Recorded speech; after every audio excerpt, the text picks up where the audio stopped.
বন্ধুরা, এগুলো সব বিদেশি মুদ্রা। প্রত্যেকটা দেশের কয়েন এখানে আছে। 20,000 টাকার নোট আছে।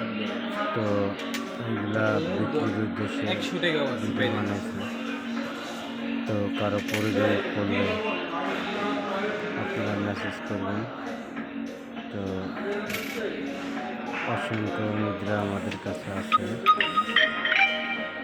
আপনাদের স্মৃতি ধরে রাখার জন্য যথেষ্ট পরিমাণ আমাদের কাছে এই মুদ্রাগুলো পাবেন।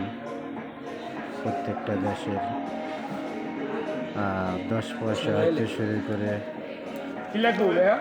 1 টাকা পর্যন্ত, 2 টাকা পর্যন্ত, 5 টাকা পর্যন্ত আছে, দেখতে পারেন। তো আপনাদের কারো প্রয়োজন হলে সংগ্রহ করবেন। তো এই পর্যন্তই।